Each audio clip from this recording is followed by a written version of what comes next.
This Week in Parasitism is brought to you by the American Society for Microbiology at microbeworld.org/TWiP.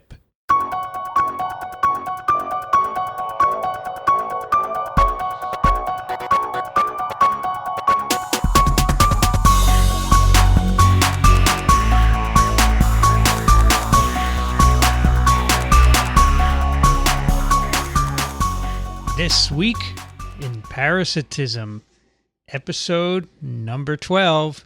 Hey everybody, it's Vincent Racaniello, and guess who I'm with? Gee, Vince, who? oh, that's right. Me. I'm Dick Despommier, and I'm glad to be here. How you doing, Dickson? Doing well, Vincenzo. Doing very well. I understand you had a birthday recently. I did. Can I announce your age? If you'd like. 70. And you know who else was 70 very recently? I don't know. David Baltimore. Wow. So you were in good company. Wow. You both fish. Fantastic. Both outstanding scientists. Yeah, there are slight differences between David's career and mine, however. You had a pretty good career, Dickson. I've had a wonderful career. I wouldn't worry about it. David Baltimore has had a fabulous career, and he's still working. So I just read a paper by him on the mechanism of escape from influenza viruses. Yeah, I read that as well. It's quite interesting. And if you go over to Virology blog, you can read a post on it. That's right. And in fact, tomorrow we have a seminar by the fellow who did that work right here at Columbia. I'll be darned. But this is TWiP. Yes. This Week in Parasitism, where we talk about eukaryotic parasites. Indeed. We've been talking about malaria for the past 3 episodes. Right. And I know today we're moving on. We are. But we will return to malaria. But I wanted to point out one malaria-related story before we go on. Would that be acceptable to you, sir? Certainly. Follow-ups are always welcome. There is a paper in PLOS Medicine this week estimating the global clinical burden of Plasmodium falciparum malaria in 2007. Now, that's just one of 4 species that infects humans, so... 451 million clinical cases in 2007. And those are the reported clinical cases. So what fraction of all the malaria is falciparum? Well, it used to be a remnant species back in the days when Plasmodium vivax ruled the roost. But as drug resistance occurred more rapidly in Plasmodium falciparum than it did in vivax, there is some in vivax, but not much. Plasmodium falciparum has clearly won the race to become the dominant malarial species that infects humans. So now we're up to around 60 or 70% of all the malaria in the world is caused by P. falciparum. No, so there's a lot more other malaria as well still. That's correct. And would you have guessed that since 2007 it's gone up or down? I would have gone up. Yeah. Definitely. Even though we're employing bed netting and things like this to prevent infections, in some countries, I'm told, the entire country catches malaria every year. And for instance, Nigeria, which has a population of about 78 million at last count, and last time I looked, it had 78 million. That's 78 million cases every year. They don't all develop into clinical cases because people learn to live with it. And that's why this is so significant. This is a very serious form of malaria. How many again? 450 million, yeah. 450 million clinical cases. Those are registered cases that went into a clinic and got diagnosed and then treated. And the treatment is getting more and more dicey. This is an estimate. Yeah, but still it's based on real numbers. Yeah. WHO usually takes a guesstimate of how many actual people are infected per year. And that number exceeds 2 billion. So here's what they did. In 7 of the 87 countries endemic for P. falciparum malaria, right, the health reporting infrastructure was deemed sufficiently rigorous for case reports to be used verbatim. Okay. And they used, in the remaining countries, the mapped extent of transmission was determined. So they made estimates, and they came up with 451 million. Right. What I find interesting about this paper is they display the information graphically. Oh, yeah.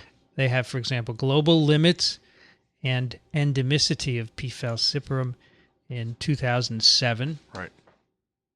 Let me show you this image here. Very good. Which is slowly loading. Right. I suppose it's large. Here you go. Yep. Looks like to me it's a lot the highest part in Africa here. Yeah, that's true. Parts of Southeast Asia. That's right. Bit in South and Central America. Yep. the northern parts of the globe seem to be spared. I wonder why, Vince. Tell me why, Dickson. No Well, mosquitoes? That They have the mosquitoes, but they don't have the infections in humans. Okay, so there's no way to transmit it to another mosquito because we're not infected.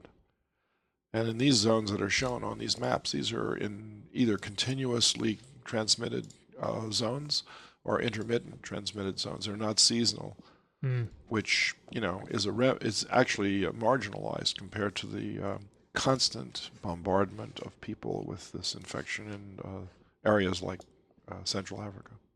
So here we have a graph called global clinical burden. So the other one was endemicity, and it pretty much maps the other. It does, but notice that West Africa has, because they have a lot of clinics, because it's urbanized and there's a lot of big cities in that region, you can get a better data set from that. And finally, an interesting table here. This is numbers of malaria clinical attacks by region. Oh dear, this is a bit small for my eyesight. Let's make it bigger. So we have Vince is not 70, but his eyes might be. America's 3 million cases. Yeah. Africa, 270. Right. Central and Southeast Asia, 177 million. Yeah. For a total of 450.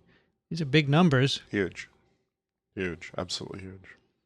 Dickson, if we eliminated malaria, what would happen? What would be the consequence? Would the globe become unmanageable? No. You think because you eliminate a disease that controls populations that you will then have a population explosion, but actually the opposite happens. And in this case, this infection is only 1% fatal anyway.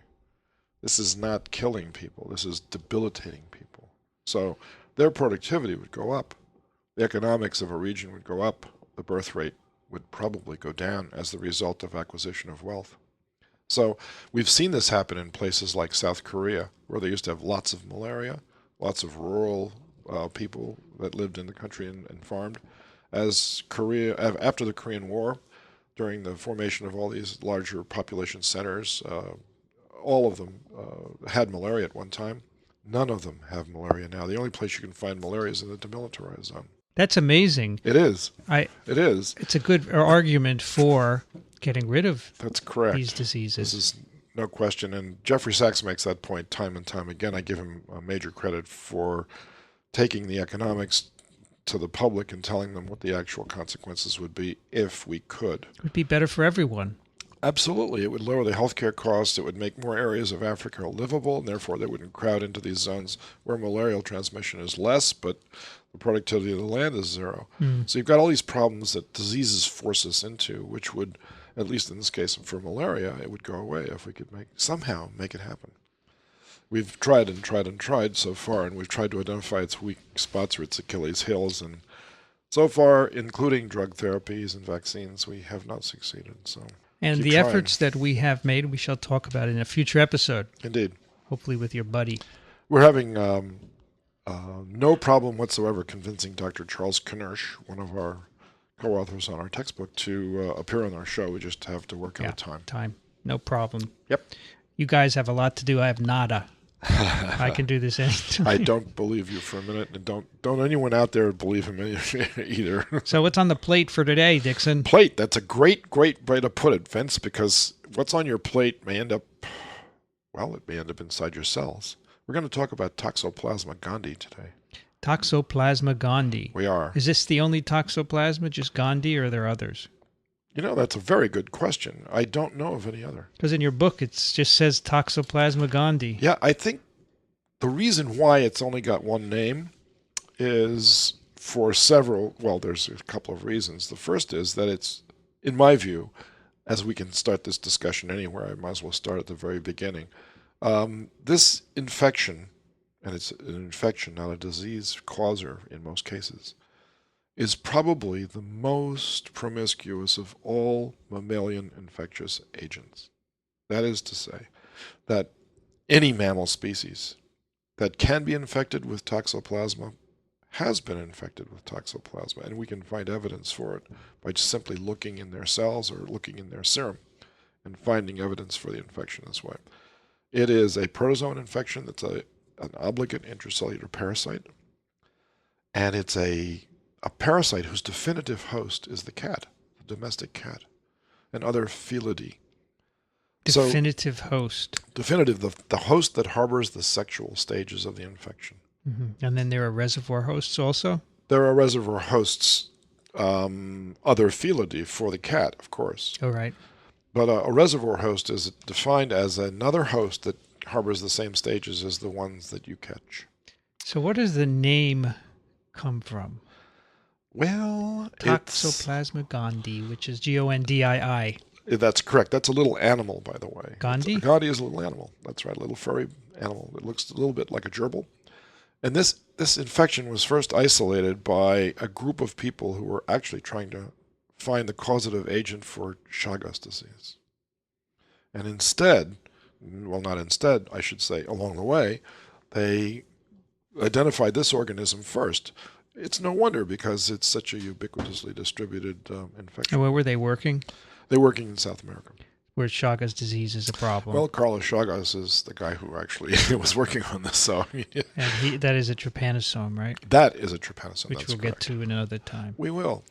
But so roughly when was this? Back in the 1800s when infectious diseases were being heralded as the next big thing, and indeed they were.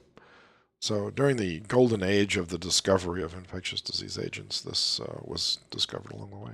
It was found looking for Chagas, but they found Toxoplasma gondii. They named it this. They did. Did they see that it was a protozoan parasite? They did, and they saw that it was an intracellular protozoan. Did they know what it was causing at the time? I had no clue at all. When was most of the time it doesn't cause anything. Well, right. What's the discovery date on there? Because we According have that. to this book, 1908. 1908. They described, which they got from a gerbil-like desert inhabiting mammal. That's right. Same year, another person working in Brazil got the same thing. Yep. From rabbits. Yep. And then in 1923, the congenital manifestations were described. Exactly. And where? In Czechoslovakia. Well, the name is Janku, so. Yeah. It was now the Czech Republic, but in those days it was Czechoslovakia. So, and we've known about that. Actually, we have a story that relates to here, actually, to Columbia University in the Department of Pathology. Because hydrocephalus was looked at as a very odd consequence for any disease agent. And we had someone here, Dr. Wolf, who was very interested in the causative agents for hydrocephaly. And at one point, we thought that toxoplasmosis, the disease, was such a rare entity in terms of even infection that it was worthy of what the pathologists refer to as a fascinoma. That's their term for it's such an unusual thing. I think I'll work on it, and maybe it'll be named after me someday. So, as it turns out, this is the most common infection ever in people. with a rare consequence in people. In people and in other animals can too. Make animals sick too. It sure can, and in fact, we'll get to this later on. But it's killing off the sea otters in California. Yeah. What fraction of humans are infected with this? Depends on where you live. If you're an Eskimo, 100%. Remember what their name meant? Yeah, raw meat. Correct. Yeah, they have trichinella because of that. They do, and they have some other parasites as well. But the fact is that every Eskimo has a positive titer for Toxoplasma. How about here in New York City? Depends on the ethnicity. How about you and I? I don't know if I have it, but you might. Nice. Do you eat steak tartare? Last I remember, we're the same ethnicity. We are. I don't eat steak tartare, no. No, I don't either. I cook my meat well. Exactly. But there are people out there that eat it. And so in France, for instance, where steak tartare is a national dish, you might have 80% infection by the time people are 20 years old. But not many people get sick. That's the deal. That is the deal. So I want to discuss this from the beginning now, because we're now into the clinical aspect. Sure. Of it. Let's start at the very beginning and actually find out who this little guy is. Let's do that. Why is it so ubiquitous? Now, this is a protozoan. It is, and it's related, because we're going to come back to malaria, which is an apicomplexa organism. Guess what? So is Toxoplasma. Toxo is another apicomplexa? It is. And it's an obligate intracellular parasite. And it's unicellular. It is all of these protozoans. Right. In fact, protozoan It's is the definition, yeah. That's right. So What does it look like, Dickson? it looks like nothing. Well, there are different stages, right? Yeah, but the one that the pathologists have been asked to identify in tissues again and again without succeeding is the sort of nondescript little tachyzoite. The tachyzoite is a crescent-shaped object about 1.5 to 2 microns in length, and it's got a nucleus, and it's got cytoplasmic inclusions of various sorts, which we will discuss in terms of its biology. And when you squash a piece of tissue infected with Toxoplasma and they go out into the extracellular fluids that you create by that squashing, and then you stain it, let's say with Giemsa or Wrights or even hematoxylin and eosin, and then ask a pathologist to go find it, they're going to look at you as though you're crazy, because to identify a little crescent-shaped object with a nucleus in the middle, it's only a micron and a half, is like asking them to look for bacteria. Yeah. They can't find them. So how do we know they're there if we can't see them, Vince? And the answer is we have other ways of detecting them. We have other ways. We have ways of detecting Well, we them. can stain them. We could. Well, that's what I just said, but they look like Too small. They look like cell schmutz that you punch out of a cell. It We looks could like stain them with specific debris. antibodies. You could do that. That's one way to identify them. And of course, we have an indirect fluorescent antibody test for toxoplasmosis. That's an older test, but we do have it. We could do a PCR and find its DNA. Sure. Or we can take the tissue fluid that we create and inject it into a mouse that doesn't have it. And that will infect the mouse. It will. These are intracellular parasites. They are. Obligate. Totally. So you can't just put them in broth and they will not multiply, right? We haven't succeeded so far, but I wouldn't eliminate the possibility of doing that, because we've been able to do that with other things like malaria, which is also an intracellular parasite. We can grow it in a cell-free culture, but it's very difficult. So if I have a plate of cells, I could put some of these guys in it and they might grow in them. Not might. They will. Of course, they're guaranteed, because I'll get to the biology of this thing. This parasite knows no limits. No one ever said stop to this parasite. All right. In fact, it even infects your macrophages successfully. Right. So are we going to... I'm not quite sure with these parasites where to start in the cycle. Exactly. Well, if you wanted to start where parasitologists start, you'd have to start in the cat. All right. Because the cat is the definitive host. I always hear cat with respect to toxo. Yes. Why is it the cat, the Rightly definitive host? It is.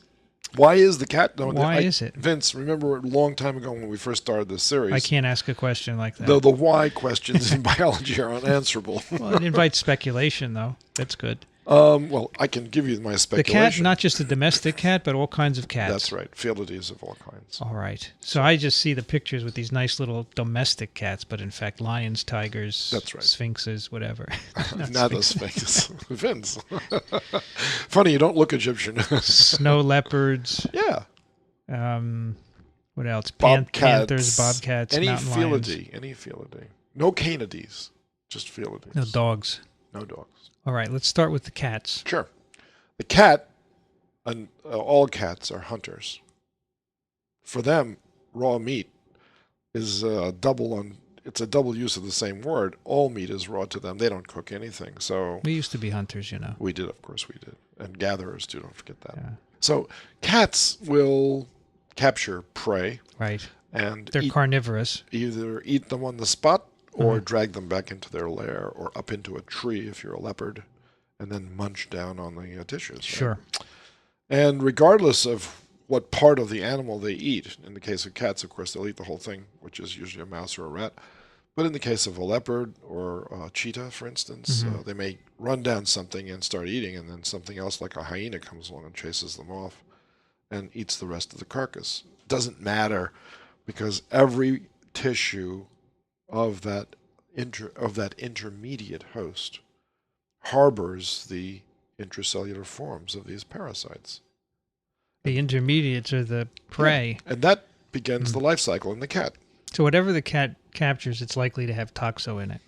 In nature, yes. Almost everything. Almost everything. Mice, rats, Yep. all kinds of rabbits, whatever the cats. The big cats, of course, gazelles, zebras, That's right. giraffes Yeah, even. exactly They right. all have toxo. And how do they catch it then? Dickson, if I went into the subway, Yes. caught rats, would they have toxo? It depends on what they've been eating.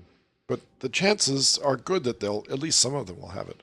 But if I go into the woods, more would have them. I think so. So right here in New Jersey, the woods are full of toxo. I believe. The sylvatic cycle, that's called the sylvatic Yeah. cycle, by the way. Okay. So I think that the answer is yes to that. But there are tons of surveys that are published every year, wildlife surveys, for all kinds of infectious agents. And I think toxo is at the head of that list because it's A, easy to detect, and B, it has ramifications for wildlife management. How so? Well, because it's lethal in some cases for some animals, like sea otters, for instance. How would a sea otter ever encounter Toxoplasma? I can guess. I'm sure you can. So sea otters eat fish. No, they don't. Did I say sea otters? Yeah, sea otters. Sea otters don't eat fish. They don't? No, they eat only one thing. What's that? Abalone. Abalone. That was pretty funny, Vince, actually. I'm sure your audience will appreciate that one, too. But they eat abalone. That's all. They crack them open with these little rocks on their tummies when they swim down among the so kelp. abalones filter the toxo and pull it in? No? Not even it. That's not even it at all. How would they get it? It's through a contamination of their aquatic environment with cat feces, believe it or not. The runoff that's coming from peridomestic regions of the country. These are domestic cats? Yeah. There's tons of them now. And many of them harbor this infection. And so let me get to the cat, because the cat is key to understanding how the other animals catch it. Sure. All right? So if it was just a cat and mouse disease, you'd say, well, I can understand how the cat can catch it by eating the mouse, but I can't understand how the mouse can catch it because it doesn't eat the cat. What does the mouse eat then in order to catch its stages? Mice eat berries and grains, right? Yeah, they're vegetarians. They're little innocent little critters, like Gus Gus and Cinderella. So, but they do eat, believe it or not. I know this is going to sound disgusting. Cat feces. They do. And why they do this, I have no idea. You'll have to ask them. But they do. And probably nutritious. Maybe. And has bacteria that they need. Probably. So along with that, of course, they're ingesting an infectious stage of the infection, which actually leaves the gut tract of the cat. Okay. And that is called? It's called the oocyst. Now, there's a similar kind of production in malaria that occurs in the stomach wall of the mosquito that's infected, and it's called the oocyst. It has a slightly different shape, and it produces slightly different numbers of organisms. In fact, a lot different numbers of organisms that go on to produce sporozoites in that case. But in this case, you get these two infectious organisms per oocyst. And it's got a protective coat on the outside that keeps it. Here's a nice picture. Yep, there's a nice picture. Two of them right in there. Yep. Passing out in the feces. Exactly right. And in the feces, of course, then you have the option of becoming contaminated with that stage of the infection. So the cat is passing that, and the mouse eats the feces. Yep. And then what happens? Because the cat is the definitive host, that means that the other animals are not the definitive host. So this must do something else in those kinds of animals. Why do we call it not definitive? Because it doesn't harbor the sexual stage. No, So I get it eventually. That's okay, Vince. It's a little more complicated than a virus on the outside. Viruses are more complicated once you get in the cell. But these things, and maybe this one is as complicated inside too, and it has as much variation. But on the outside, in the ecosystem of cat and mouse, or predator-prey, that's the best way to look at this, right? So the stage in the cat feces is resistant to environmental degradation. Right. It sits around for a while. We don't know exactly how long in nature, but in the feces, you mean? Yeah. Okay. As soon as it dries out, I think it dies. So the mouse gets a fresh feces, and eventually it will. Correct. Gets infected. Is the mouse also a reservoir host, or does it have another name? It's a reservoir host for the cat. Just for the cat. The bigger cats. Actually, it could be for us too if we ever. Yeah, these reservoir hosts, which you have here as pigs, goats, sheep, and cows, they don't eat mice, right? No. Well, pig might if you gave it to it. All those could become contaminated with feces from a cat. all of them. Right. Because the cat lives on farms, and these are farm animals. Okay. And Now, the mouse who is infected will go on to infect new cats who haven't been infected. Yeah, but it needs to develop some stages that the cat also develops, by the way. In addition, well, let me just tell you first where the cat infection occurs, which gives rise to the sexual stages. Good. So as the cat ingests an infected mouse that contains these intracellular organisms. In what cells, by the way? All cells? Well, it could be. I mean, you can't have every cell infected with this, otherwise you'll die. So eventually there's an immune response that limits where this can occur. And that's a good thing because that means that you live. It's a bad thing because you live and therefore you can harbor this stage for a long, long time. In fact, all of your life as a mouse, so that any time during your life cycle that you're caught by a cat, you're immediately infectious for the cat. So there are two cycles that the cat can harbor. The first cycle is, of course, the sexual cycle that I've just described, but I haven't really described it yet. It occurs only in columnar epithelial cells in the gut tract. Only. Now, the cat can also become infected, just like the mouse, in the tissues. So you can have a dual infection in cats that go both in the gut tract to produce these oocysts, and one which eventually gets sequestered by the immune response, and I'll describe that later, that you get these pseudocysts forming in tissues that just lie dormant. It's something like how you would imagine a tubercle in someone who has been exposed to tuberculosis. And the organisms are still alive inside the tubercle, but they're not dividing. All right. And that's what happens in Toxoplasma. So in the mouse, you don't have columnar production. Right, that's correct. Only in the cat, the definitive host. That's right. You get no oocyst produced in anything other than a cat. But in both the cats and all the other animals, you get this intracellular stage that pervades the tissues. Okay? And sure, you can actually die from this if you're immunosuppressed, for instance. Right. And we'll get to that too when we talk about clinical manifestations. But let's just stick with the lifestyle. All right. So we're in the cat. Sexual cycle? Sexual cycle progresses inside the cells. Columnar epithelial cells of the gut. And then eventually they break out, and now they're the oocysts, and they're passed in the cat feces. Unsporulated, meaning that they're not infectious immediately. They have to sit in cat feces for a couple of hours. And during that time, they in quotes, sporulate to produce these bicellular organisms that you, when you eat them... I see. So when they first go in the feces, they're not bicellular. Nope. One cell. Yep. Which is called a pseudocyst? No. It's just called an unsporulated oocyst. It's not depicted here because it's such a transitory stage that we decided that it's not important to show that. Okay. No, but there are all these terms that you have to keep straight. I think I actually illustrate this somewhere down the road in the chapter when I show you the stages that are here. Sporulated oocysts. That's right. So here is one. Imagine this one is not. It's that's just correct. One. This one's that two. is absolutely correct. And this is in feces, maybe? It's in feces. It's in cat feces. Only in cat feces. So how does the sexual stage work in the cat? I mean, how? What is the sexual stage? All I see is the cat has eaten something, and now it's in its feces are these oocysts. If Ron Fayer was sitting here today... Yeah, who's Ron Fayer? He's the world expert on coccidians and on apicomplexans. And what would he say? He would tell you how these sexual stages develop. How you don't know that? I can give you an outline of it, but I'm not an expert in this area. Well, just tell me one thing. Yeah. The cat eats in the mouse. When it eats the mouse, what stage is it eating? It is eating the pseudocyst. All right, which is a large cell. Yeah. And inside of the pseudocysts are another named stage of this infection called the Bradyzoite. We refer to them as the Brady Bunch. We do, because that's the easy way to remember them. Okay. So inside of these remnant cells, that's what it used to be a live cell, and it got eaten up by this parasite. But it didn't burst out and release them, as you might imagine. It would happen if the immune system wasn't working. What happens is the immune system sequesters it and prevents that from happening. All right. And that's an IL-12 dependent response, by the way, just in passing. I'm giving out too much information early on in this. Can never give out too much. But, I'm confusing your audience because... No, it's okay. We're just... Now, sexual cycle simply means what? It means that you have zygotes formed. Like a male and female. Like a male and female. Sperm and then egg. They combine. And then they combine to form...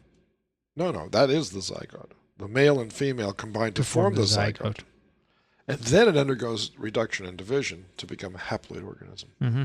Which is what it is in the mouse. Which is exactly what happens in the mosquito gut tract for the malarial parasite. So the apicomplexans are linked by common biology, although they have slightly different forms of the same stages. Right. And they have different names, so it gets confusing, but it's too bad because they're basically evolutionarily connected. So here we have the sexual stages in the gut of the cat continuing to be produced until immunity kicks it out. So this whole cycle goes on in the cat, making haploid organisms, which then combine to make zygotes and so forth. It goes on and on in the cat. On and on in the cat. And what comes out in the feces, though, are haploid oocysts? Yes, that's correct. And then the organisms are now infectious for either another cat or another mammal, not a cat. Another cat wouldn't eat the feces of another cat, would it? Well, cats are fastidious, and you're absolutely right on this. In fact, if you give a cat a sandbox and you feed your cat daily, they'll go over to the sandbox before they defecate and dig a hole, and then they'll defecate in the hole and bury it. You know why that is, Vince? I don't know. Well, in nature, they don't want another cat to know where they are. Why? What would happen if... Because then you'll take over their territory. I see.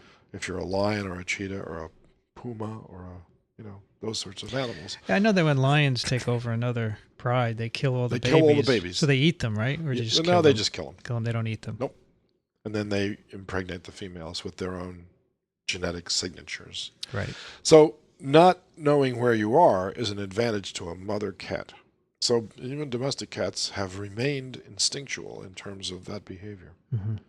So they're pretty clean animals. Dogs, on the other hand, who cares?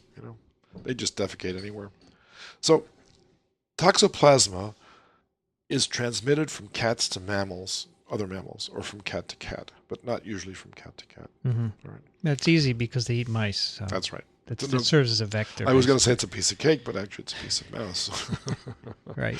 And that's basically the life cycle. The life cycle in the mouse results in an infection which is sequestered in tissues as these dormant stages called pseudocysts filled with bradyzoites. But the moment a bradyzoite is ingested by a cat, the bradyzoite transforms to one of two things.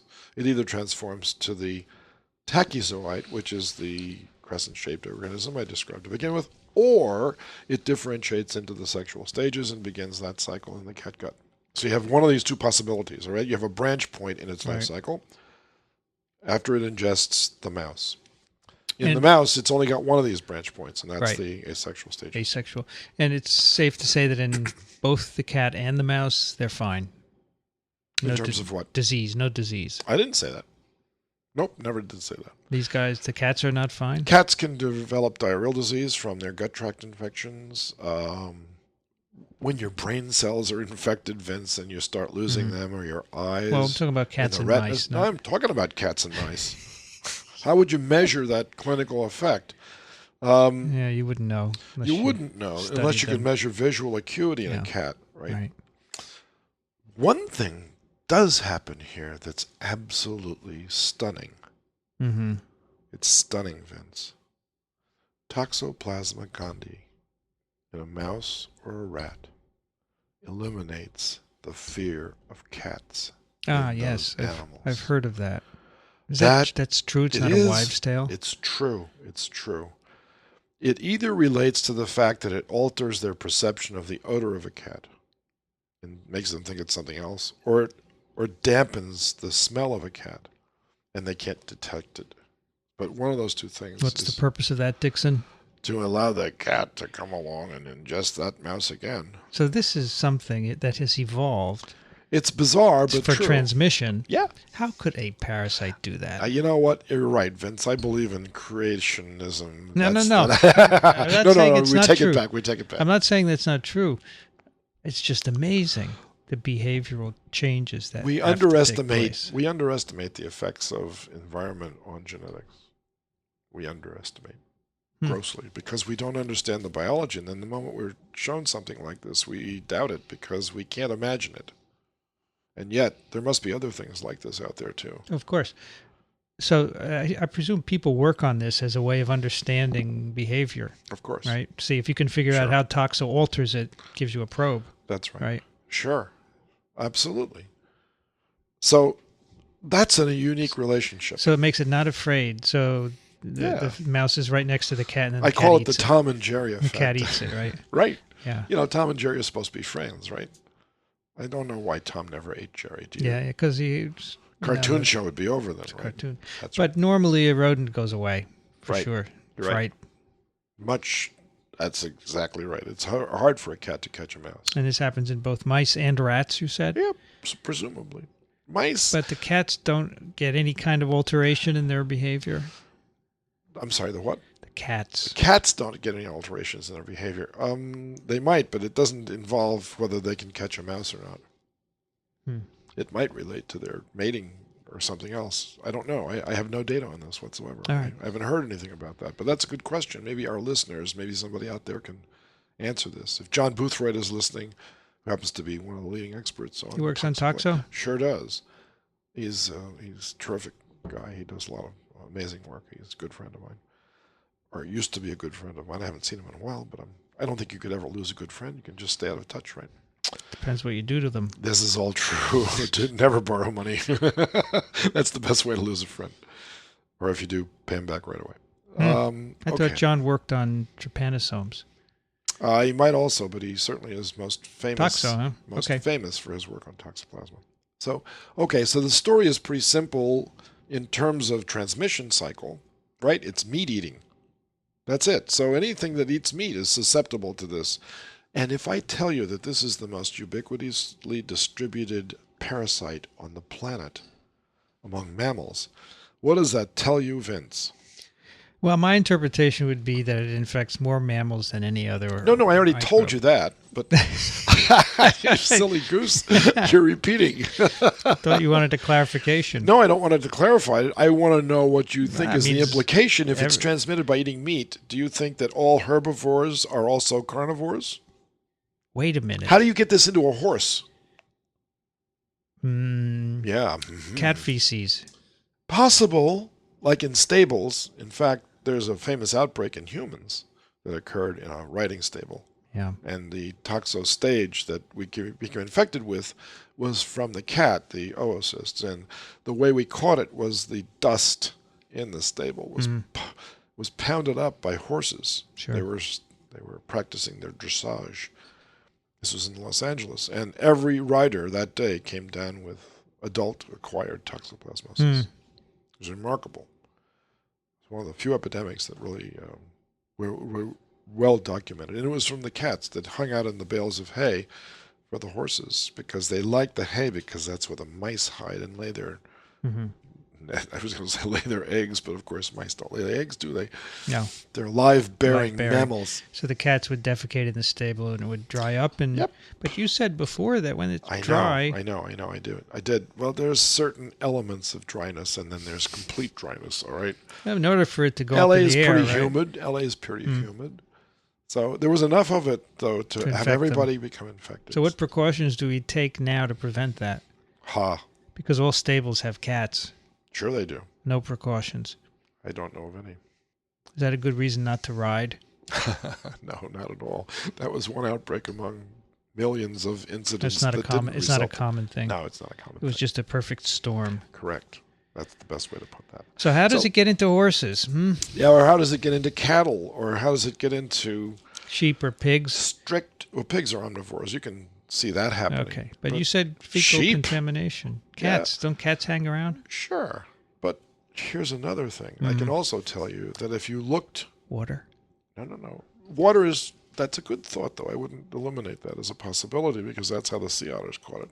But if you look at the checklist, as they call it, for animals that are infected with trichinella. Now, trichinella, remember, is another meat-borne disease, right? You have to eat raw meat for this. Right. Now, that's not an airborne thing, or it's not a protozoan. It's a big worm that has to be inside the meat in order to transmit it from one to the other. Monkeys have it. Baboons, chimpanzees. What? Trichinella. All of the herbivorous mammals have been found. Not a lot, but some have been found to have trichinella. So someone raised the possibility that maybe there's no such thing as a strict herbivore. Maybe when meat is available in the environment and it's a good protein source and it's 10 times richer in calories than the average bite of a similar weight of plant material, meaning a pound of meat and a pound of wheat, there's 10 times more calorie in a pound of wheat than there is a pound of meat than there is in a pound of wheat. And that's because of the concentration of calories. So animals take advantage of that in nature. So somebody did the experiment. They actually fed horses hamburger. Yes, and how did they react? What did you think? You're sitting there with a hamburger instead of an apple in your hand. The horse will eat it, right? It did. Of course. Of course it did. That's just that in nature, horses don't go after meat, but if it's available and there's a dead animal, trust me on this. Probably eat it, yeah. They'll take a bite or two. Because they're not like humans who consciously avoid meat. Well, they have a will. They say, no, I don't want that no matter how hungry I am. You know what? I've heard vegetarians say, well, I'm a strict vegetarian. I only eat chicken. I said, well, excuse me. So, yeah, the horse may eat meat from time to time. So what kind of meat would it encounter? It wouldn't matter in this case because it would... No, wait. I've got the answer. Yes. It takes a bite of hay. Yeah, there's a mouse in it. Correct. Or mouse poop. It's an accident. Does it occur in mouse poop? No. Of course not. Only the cat. But a mouse may be in there. Because the sexual stage makes the fecal... Vince is getting this. He's getting it. We're going to convert him to parasitology here, Well, I am a parasitologist. You are. You study the fine points of parasitism. So the horse is eating hay. It could pick up a mouse. Okay. That's right. What's the incidence of toxo in horses? It's low, but it's prevalent. I mean, you can measure it. Sheep, low but prevalent. Cows. It depends. If the sheep are kept near cats, the prevalence can be very high. Pigs and cows, same thing. Same thing, but I'm going to come back to the sheep because in France, as I mentioned, the national dish is steak tartare, which is really and the sheep. national drink is champagne. So I have this fantasy of imagining all of the maternity wards in France. As soon as a baby is born, the first meal is not breast milk, but rather a little meal prepared of steak tartare and a little mushy cracker perhaps, and a little baby bottle with some champagne in it, just to get them accustomed to what they'll be using for the rest of their lives to sustain themselves. So, yeah, that's my fantasy, folks, and I'm entitled to it. Come on, I'm 70 years old now. Does the milk of cows and sheep contain toxo? If it contains macrophages, the answer is it could. Because it's intracellular? Correct. So the macrophage serves as a Trojan horse to bring this infection from the gut tract of the animal to the rest of the tissues. Now, Vince, you're a virologist, but you're also, by definition, an immunologist because you have to study the yin and the yang of this disease. Of course, yes. So you know what macrophages can do. I know what they can do. Why? Yes. They're called professional killers. These are our second line of defense. They're supposed to be aiding and abetting us, not the parasite. Well, that's a cool thing. It's a Trojan horse. Let me ask you then, how can Toxoplasma possibly overcome the effects of a macrophage? It evades them. A specific mechanism. It doesn't evade them at all. It gets inside, but instead of being digested... Eat me, come on, it's just like Legionella. Legionella is taken up into cells by phagocytosis. And it's a different phagolysosome, isn't it? But they get away. They get away before they get digested. So I presume that toxo does the same, similar thing. Toxo has a lot of tricks up its sleeve. It's got tons of them. And we're just now exploring all of them. So this is the primary cell that's infected? Yeah. Typically a macrophage? That's right. I mean, whose job is to ingest foreign objects. And betcha. here it is in ingesting this thing, and bingo, and it replicates inside the macrophage. It certainly does. And the macrophage go back into the tissues, and they bring this with them. And then spreads it throughout the entire body. It's an amazing story. It's an amazing brilliant. Story. But, life and counter life. Always. Spy versus spy. Yeah, whatever you do, there's going to be a counter. There must. So let me tell you something about the biology of the organism and the things that we've learned about it over the last 20 years or so. With the advent of electron microscopy, and that was back in the 50s, we learned that this parasite occupies a very unique place inside of a cell. Right. Over the next 20 years, we did a lot of exploration of its niche. And we found out that it lives in a very special vacuole. It doesn't live in a phagolysosome. How do we know that? What's a phagolysosome, A Dickson? phagolysosome, well, that's pretty well defined. The phagosome is the vacuole created by the cell as it ingests a particle. Mm-hmm. And the lysosome part is what happens after that, because the inner surface of the phagosome is acidified. And this activates the recruitment of lysosomes to the membrane. And then the membranes fuse, emptying the contents of the lysosomal contents into the phagosome, getting a phagolysosome. So the phagolysosome contains all of the digestive enzymes. They're all acid hydrolases, every single one of them. And they're all activated by this acidification process, okay? Now, what if you could just short-circuit that and say, I'm not going to acidify, and therefore I won't recruit the lysosomes? What do you suppose would happen? Well, it could either stop recruiting or it could prevent the enzymes from being active if it weren't acidic. Correct. See, viruses do a similar thing, and Aha. some of them are taken up by endocytosis, and before those endosomes fuse with lysosomes, the virus gets out Right. to avoid it. Right. Although some viruses stay there because they need the enzymes of the lysosome to get out. There are all kinds of strategies. So right? Toxo prevents the lysosome fusion, Correct. and you think it's by interfering with pH changes? But No, it's got another way of doing this. By the way, there's another organism that we'll discuss later, the trypanosomes. Yeah. There are two kinds. There are intracellular trypanosomes and there are extracellular trypanosomes. The ones in Africa are extracellular. They don't go inside cells ever.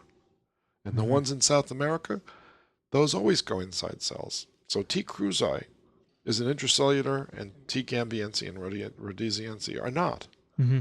Well, when T. cruzi is ingested by a cell, its strategy is just to crawl out of the lysosome, the phagolysosome. It just punctures its way into the cytoplasm, and it's not surrounded by any membranes. Right. That's remarkable, Vince. That's another strategy. Yeah. It says, I don't need all these other mechanisms. I'm just going to physically get out of this thing, and who needs this? Dickson, basically, you can evolve to do anything that is needed to perpetuate. Well, not that you can, but they have been selected. They have been selected to. Yeah, you don't just do it spontaneously. By life. But if there's a pressure, if there's a lysosome, and you need to get away from it, you will figure eventually, it out. or you die in the act of trying. So, Yeah. But wait a minute. There are tons of organisms that try to get into us every day, and we kill them all.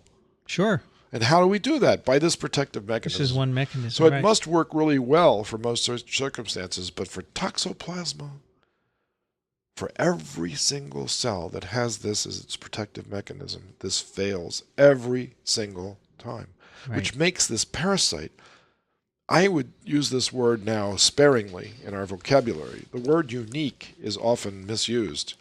You can say it's rather unique. That's dumb, folks. Don't ever say that, okay? Rather because unique. you can't be rather unique. You're either unique or you're not. Okay? You can't say somewhat unique, Dickson. Somewhat, a touch pregnant. No, none of those terms apply here, right? What we're talking about here is unique. Yeah. There is no other organism on the planet that does this. Thank heavens, because if it did, we'd have two to worry about. The other thing that this parasite has in its repertoire is the ability to cause infection without causing disease. What's the whole purpose of parasitism anyway? I'm raising this as a philosophical question. Perpetuation. Everything has that as its main mantra, right? Parasitism is just another way of perpetuating. Reproduce.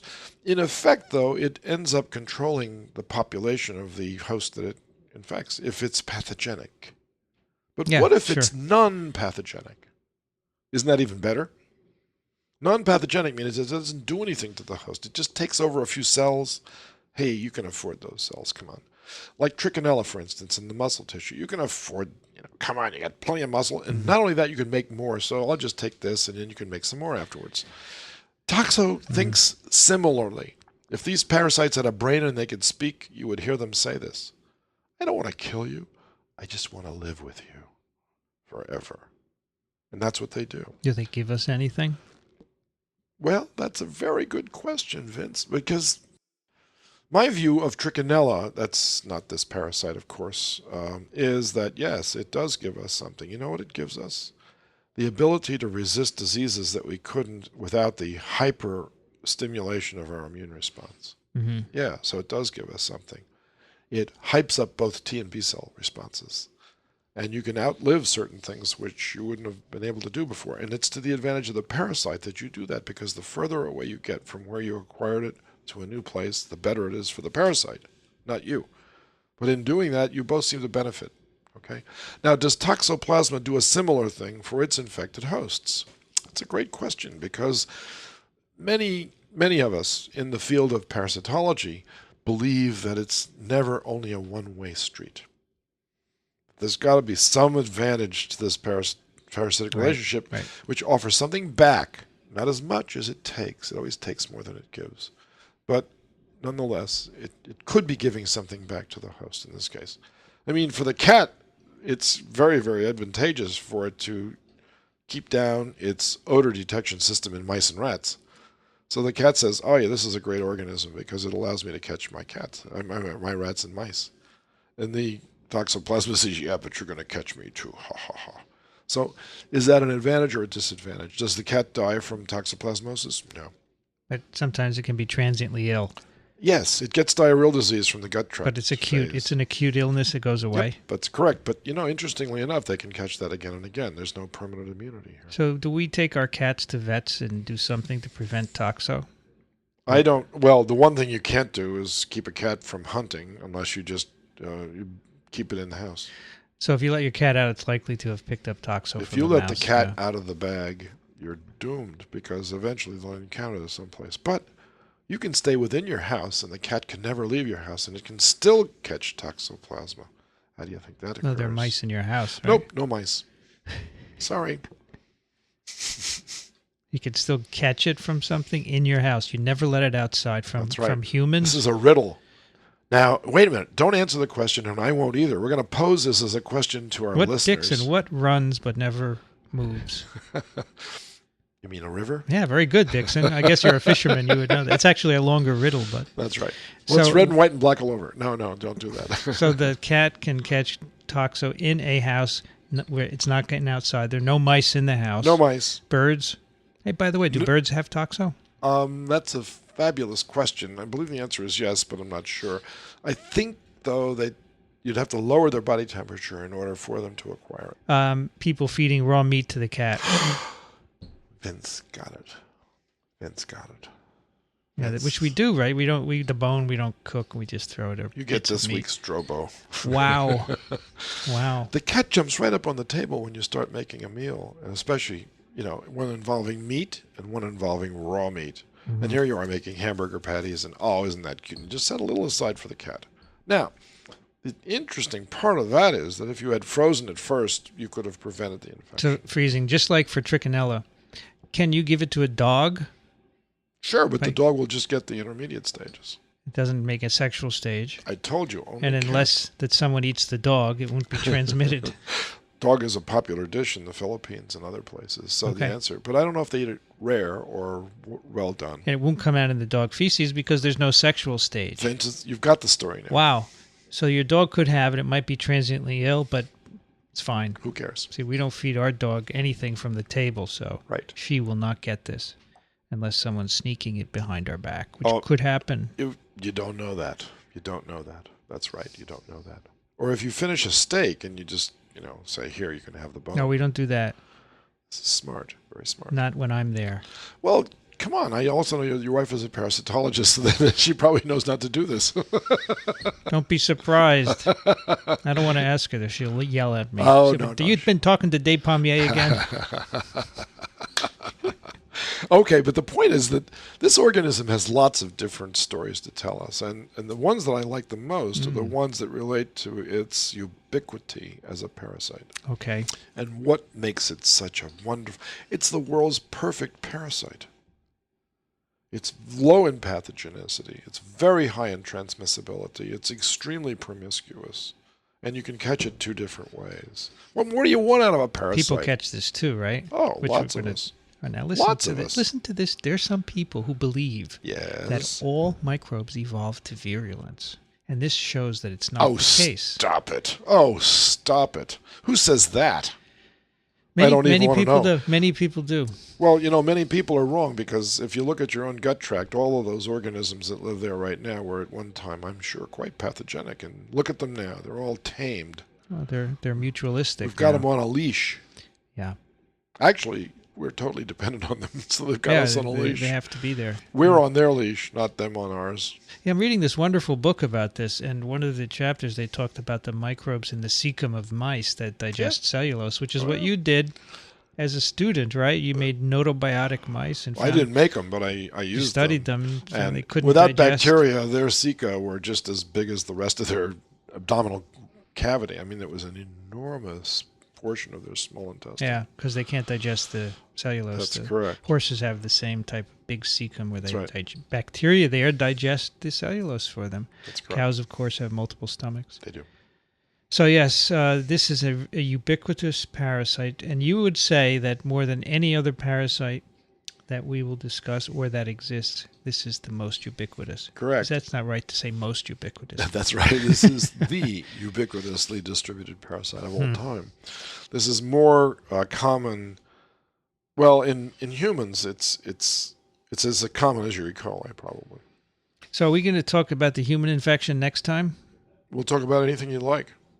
No, I'm just saying we could stop now and save it for next time. We could do that, and we now know that this is an infectious agent. We know it infects all cells. We know that it kills the cells after it bursts out and goes on to the next cell. Right. So there is some pathology associated with this, Right. and so therefore you'd predict some disease, and there is disease caused by Yeah, this so I think organism. that next time we could talk about how you acquire it, humans, and the disease, and how you would treat it. We'll anthropocentrize the Yes. discussion next time All right. and just talk about us. Anything else today before we move on to email?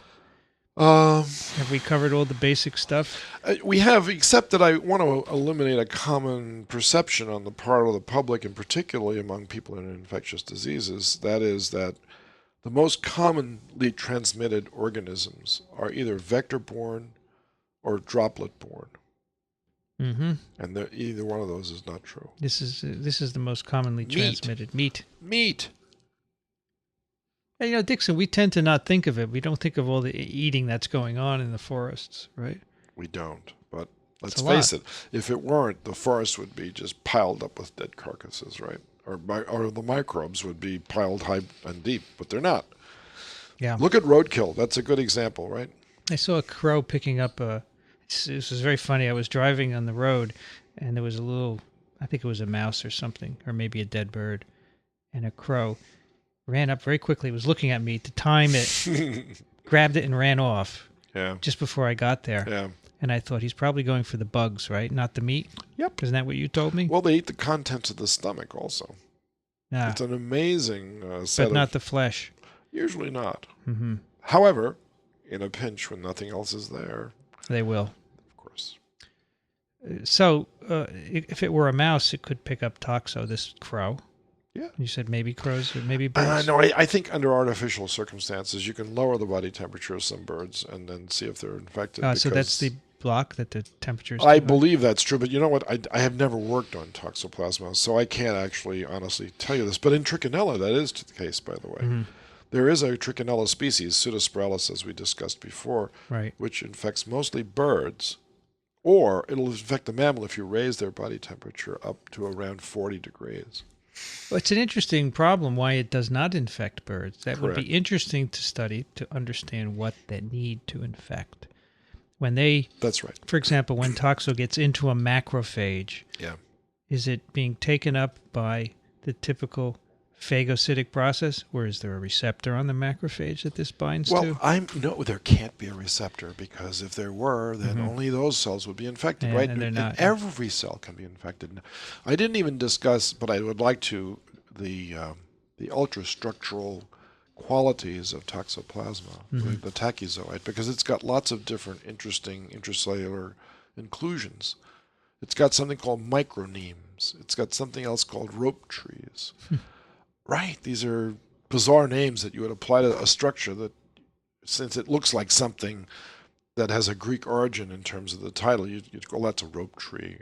What is a rope tree? Well, it's what Toxoplasma has, Yeah. Well, what yeah, does it do? Why don't you tell me what it does? Right. And so we're learning by actually sequencing the entire genome of this organism. We're learning which genes are associated with which intracellular particles. And the micronemes and the rope trees, and there are microbodies also, for lack of a better word. And all these intracellular organelles play a role in entry. So in a non-phagocytic cell, it can still get in. Yeah. How does it get in? That's the $68 billion question. How does Toxoplasma gain entrance into a cell?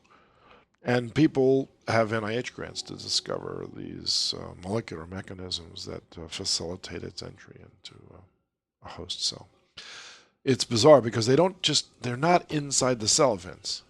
Keep this in mind. They're always encased in a membrane? Correct. So they're outside the cell, basically. This is Sure. anatomically outside the cell. They're engulfed. They induce phagocytosis. Mm-hmm. Mm-hmm. Remember, even when the Plasmodium infects a red cell, which has no nucleus and is finished synthesizing membrane, how does it make more membrane to accommodate this parasite? And the answer is there's lots of spare parts floating around in the cytoplasm of a red cell. It can assemble parts of membranes that it needs in order for the Plasmodium to go inside of its vacuole. So that's called the parasitophorous vacuole. We have a new name for this now. It's not the phagolysosome anymore, because the lysosomes don't fuse. So what would you call it? It's called the parasitophorous vacuole. I remember that from malaria. That's right. So the parasitophorous vacuole for toxo includes the concept that it's completely surrounded by lysosomes, but they can't fuse. Right. In addition to that, there's a very interesting structure that develops next to a particular region of the parasite. Remember, it's not in the cytoplasm, but it's influencing what the cytoplasm of the host cell does in long distance. It's almost like radio controlling it. And in comes the components which assemble to manufacture something that almost looks like a feeding organelle, which allows the parasite to gain nutrition. How does this parasite eat? Yeah, that's a good question. What does it eat? I know what the malaria parasite eats. You know what? It has a feeding vacuole. It sucks in hemoglobin and it cleaves off the heme portion and saves the globin and eats that. We don't know how Toxoplasma eats. We don't know what it eats. Does it have a feeding vacuole? Nope. It doesn't. So maybe it eats all of the precursors for all of the macromolecules, right? All the amino acids, the sugars, the nucleic acid bases. Maybe that's how it feeds, and maybe it assembles everything on its own. So it's unable to synthesize those. It can synthesize them. It means that it has a de novo pathways for enzymes, virtually for everything. amino acids and nucleotides, for everything. lipids, carbohydrates. Right. It can assemble from those building blocks all of their own macromolecules. So but it needs the building blocks, and it takes those from the cell. I think that's what the common theory is now. That the common hypothesis is that the parasite can, using your building blocks, make itself. Because it cannot produce the building blocks itself. Neither can we. Well, we digest them. We do. Right, we take food and we break it up, and from that we get the building blocks. That's correct. Well, we can make all but 9 amino acids, right? 10. Yeah, we need 10, okay. And some say 11. Yeah, it's close enough. Close enough. But the lipids, we produce lipids. Well, we need 2 though, right? Linoleic and linoic. Carbohydrates. We all get this from our diet, right? That's correct. So maybe we provide some. What is the diet of Toxoplasma? And in fact, you know what, Vince? This is the $64 question for all of these parasites. What the heck do they eat? How do they feed? And if we could find those 2 things out, can we stop them from feeding and then starve them to death using drugs? That's the idea. And a lot of these drugs do act this way. One of the drugs that I know of acts against cathepsin D, which is one of the acid hydrolases that Plasmodium uses. And somebody has developed a drug that inhibits that particular cathepsin. So a lot of these things have been thought about and looked at, but I think the Genome Project will revolutionize the way we approach these subjects. Speaking of genomes, Yes. there is a website called Toxoplasma Genome Map. Yep. And How big is its genome, Vince? I don't know, Dickson. I think it's there. It tells you how much, how many. Possibly. Yep. No, But, I think we know a lot about it, and I'm sure that a lot of this is listed under the BLAST program. Let's see. Toxogenome, 80 megabytes. 80 megabytes. Is that as big as my computer, Vince? It's much smaller. How many megapixels is... I think actually we mentioned this way back when in the beginning. Okay. Yeah, T. gondii, the genome is 80 megabytes, which is rather small. Interesting. And Protozoans usually tend to have big of 11 genomes. chromosomes. Not large, but it's all sequenced and it's all here. How about that? So we know every one of them. So we probably know where the micronemal inclusions are. These are proteins that are associated with these intracellular particles. So we can begin to dissect out how they function and where and when. That's the big deal, right? So we've left enough questions unanswered in this episode, I'm sure, to satisfy all of your thinking public. And so now we should turn to some emails, perhaps. We have, as usual, some wonderful email. Well, you notice we're not reading the bad ones. There's a chastising one today. Uh-oh. It's okay. The first one is from Maria, okay, which is very nice. Okay. I am Maria. I am a microbiologist. I studied in Colombia. And after finishing... Colombia, sorry. Colombia. I'm at We're Colombia right now. Yes, she studied in Colombia. Okay. And after finishing my bachelor's, I moved to New York City in 2007. All my life, I have been fascinated about microorganisms. Some weeks ago, I found an interesting blog about social media and microbiology, a talk that Dr. R gave in Scotland not long ago. Listening to his approaches in the study of viruses and the use of media in his teaching to bring information to his students and other people in different ways got my attention. I am one of those who think that knowledge is the backbone of success, and more important, to be able to share this knowledge is the key for a successful society. Wow. After listening to his speech, I found TWiP, and then I found TWiP. Wow, what amazing podcasts. I started listening to TWiP, and now I have become addicted to your voices and learning from you two. You poor devil. In the first episode of TWiP, Dr. Despommier talked about his beginnings as a parasitologist, and you made me remember my professor in college, Dr. Racaniello. He was an excellent professor from the Netherlands who has taught in Colombia for decades, and I had the privilege of being one of his students. He used to tell us stories about parasites in Africa when he was practicing medicine back in the 40s, the same way as you did in the last episode about sparganosis. There you go. As I told you, I studied microbiology in my country. My desire is to do a PhD and be able to work in research. This idea has always been in my mind. Unfortunately, I have not been lucky enough to get into the programs that I have applied. However, I am a little stubborn, and I keep pursuing this dream. As Dr. Despommier said, sometimes when one door closes, another one may open. This is true. In the meantime, I have volunteered in Cornell Medical College and in NYU working with Plasmodium falciparum. All right. Just be careful. I just want to say thanks for this amazing team that you two have there and for bringing us a wonderful time every 2 weeks in TWiP and every week in TWiV. Appreciate it. Well, Thanks. Good luck. I hope she gets her PhD. Yeah, me too. With enthusiasm like that, I think she will. Don writes, I was reading my second favorite blog, Bruce Schneier, Schneier.com, which is about security, especially computer-related security, and which I highly recommend.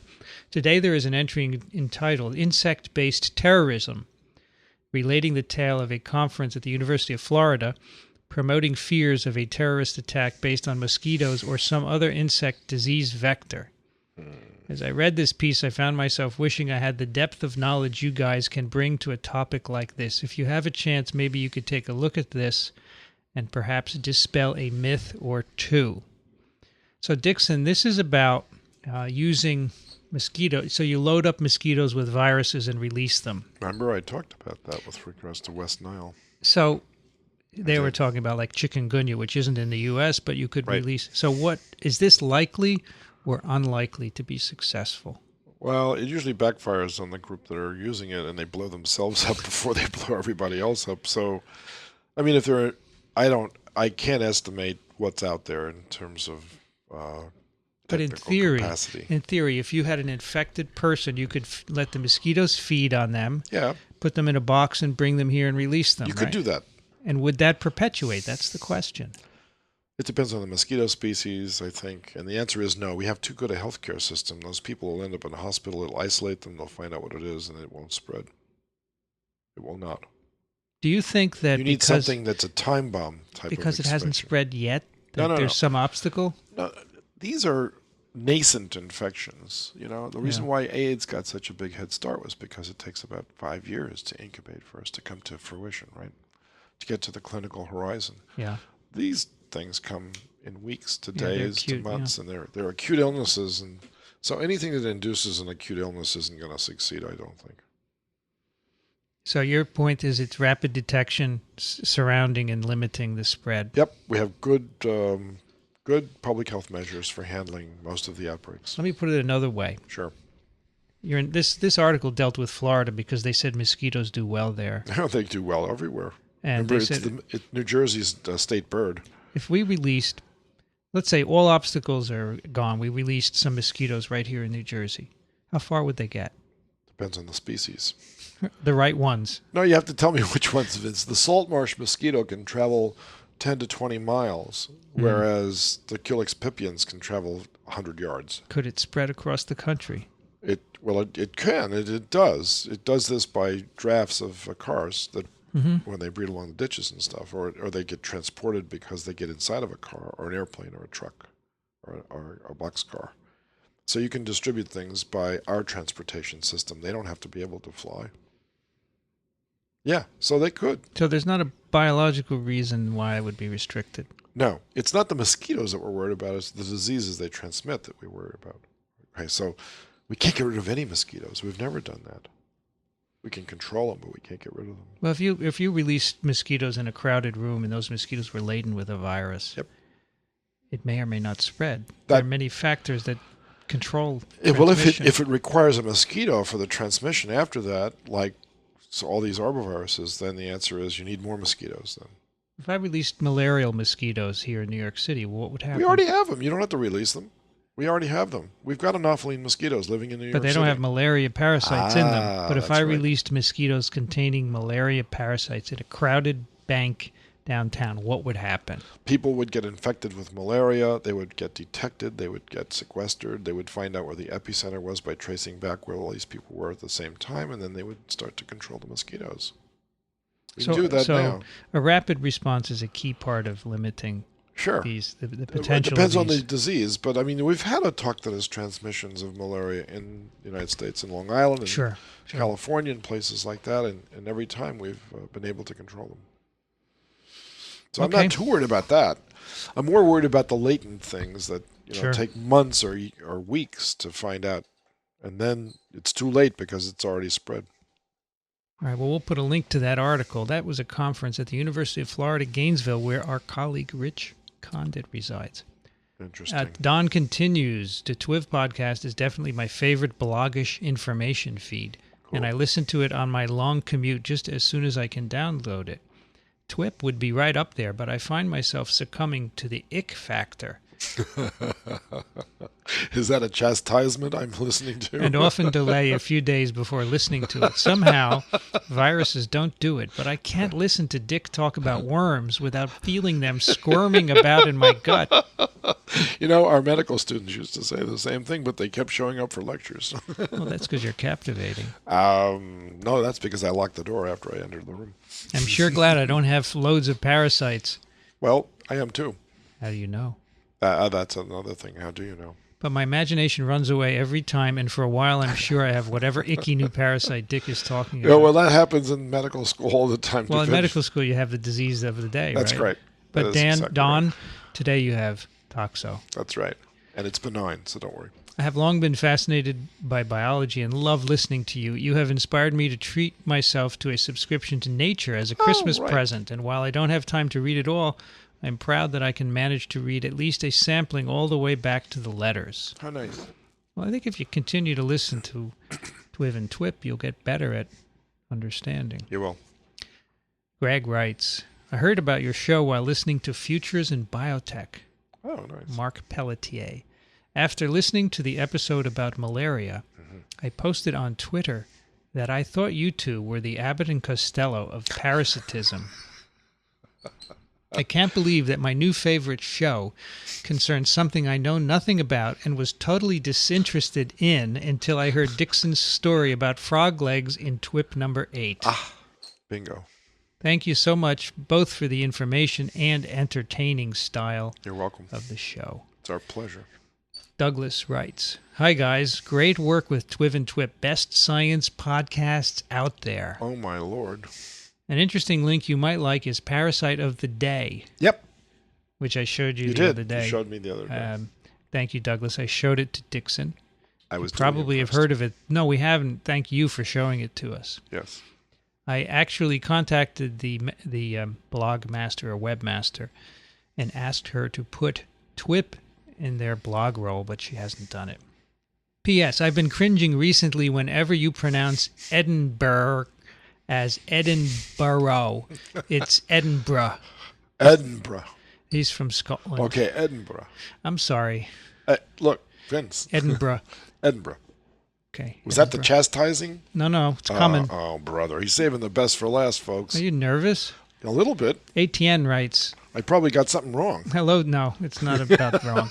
Hello, Dick and Vincent. I love the show, and I can't wait for every new release. I find it both informative and entertaining. One question I have is why there is one type of parasite that seems to be missing from your discussions. Oh, tell us. Plants have parasites, too. Okay, no, I totally agree. And can be parasites, but they do not seem to fit in the classification system introduced in the early shows. Right. It's true that they are not important in a disease sense, but some of them have significant economical impacts. I totally agree, by the way. I think plant viruses should be a big discussion area for our TWiP.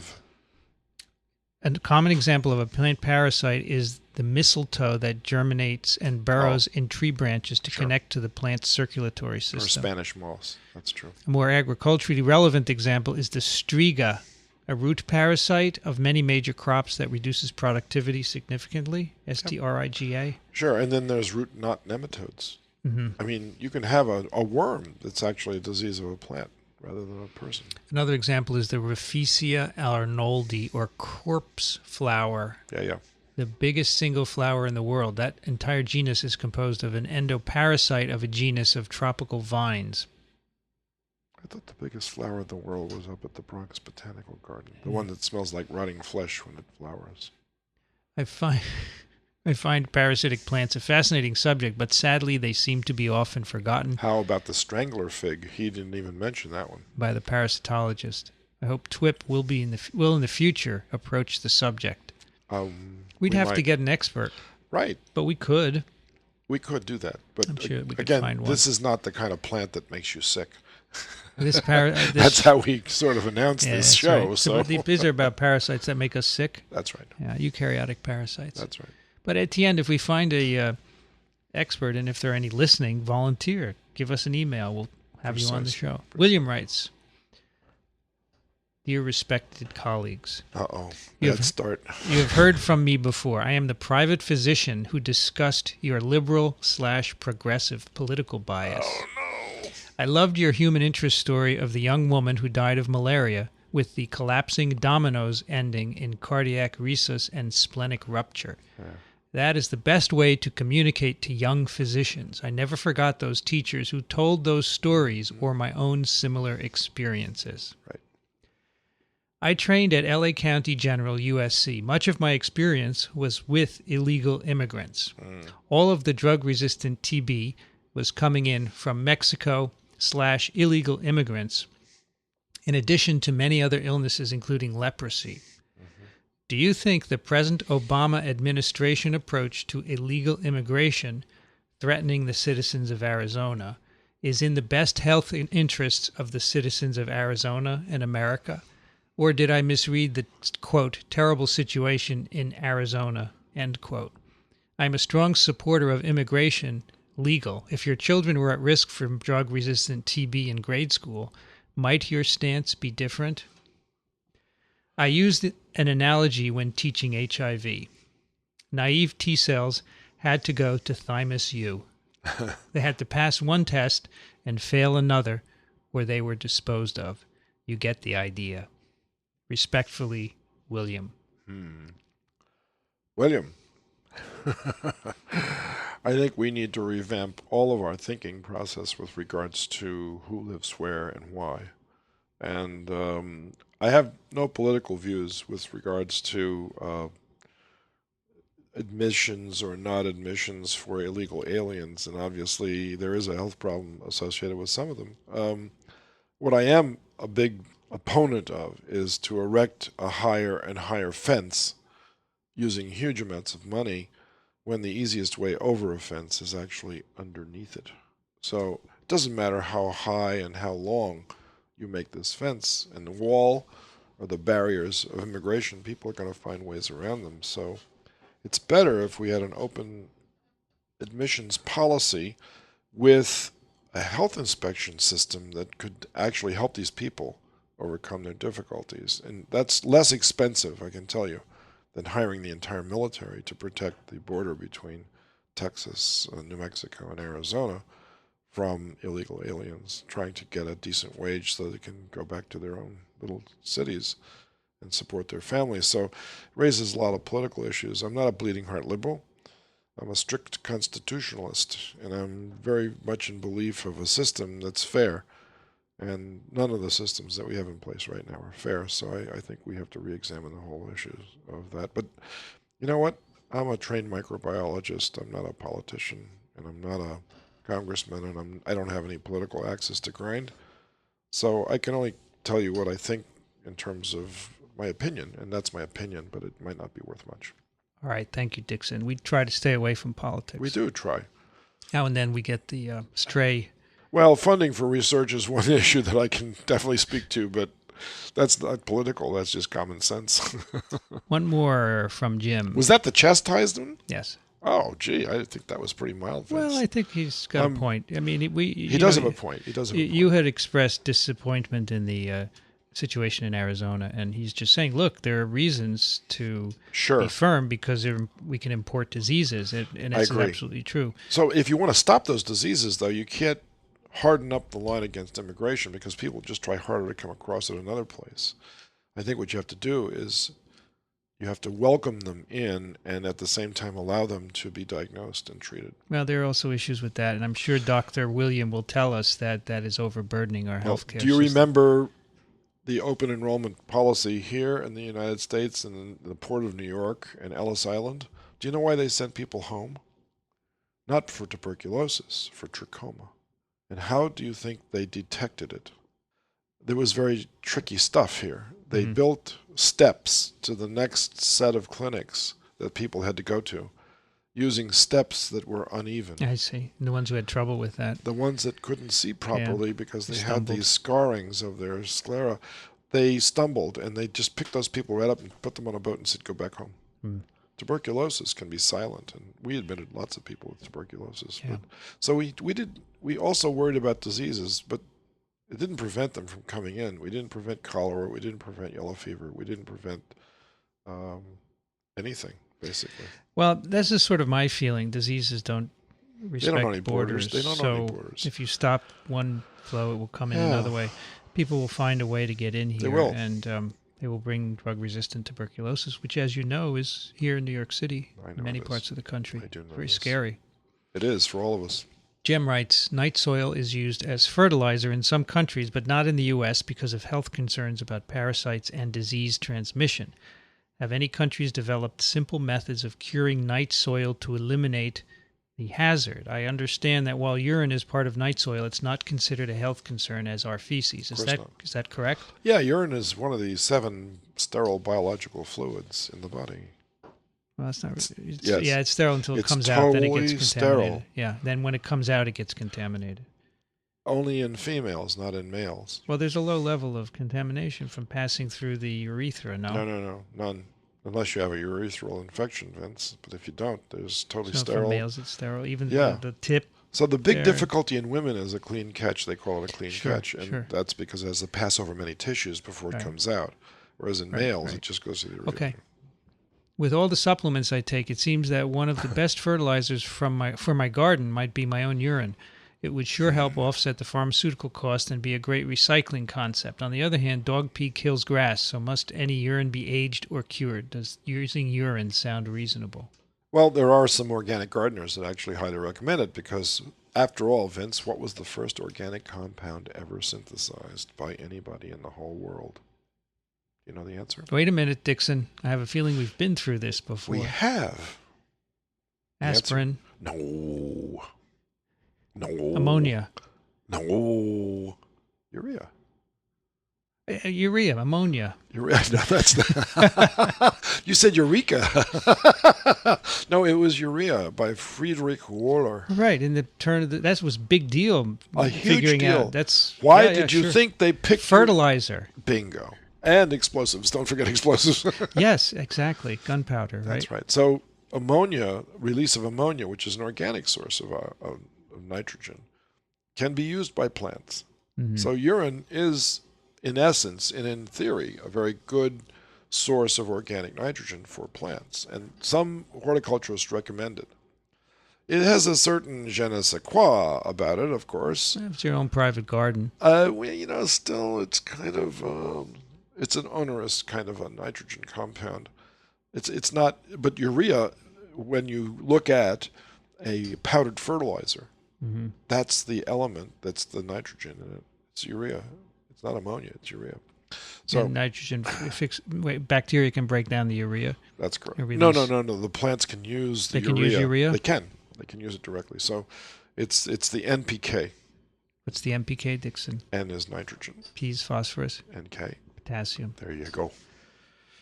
This is fascinating. It is. Science is amazing. I love science. I love science when you use it and understand the world. Did you go? Not an abstraction. Okay, you love science so much. Did you go to the World Science Festival in New York 2 weeks ago? Any of the events? There were 40. They closed down the city of New York. They actually didn't, but they should have.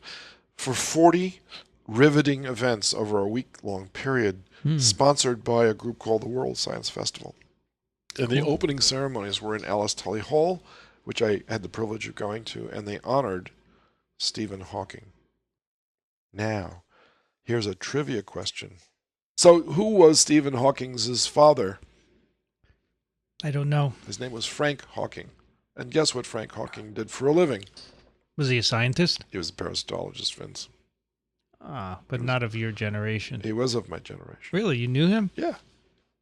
He headed up the parasitology unit at Mill Hill in London for the National Institutes of Health. Are any of your children physicists? None. I Just have wanted two. to see if it was a pattern. Well, no, there are no patterns here, believe me. One is an air traffic controller and the other is a stand-up comic. Maybe there's a pattern. But seriously, folks, no, I won't even go there. So this was a tribute to Hawking. It was a tribute to Stephen Hawking, and one of the most amazing factoids that emerged from this was his response to the question, what was there before the singularity? Which has puzzled everybody. The singularity, for those that are just following microbes but don't care about astronomy or stuff like this, I'm a sort of a buff of that area.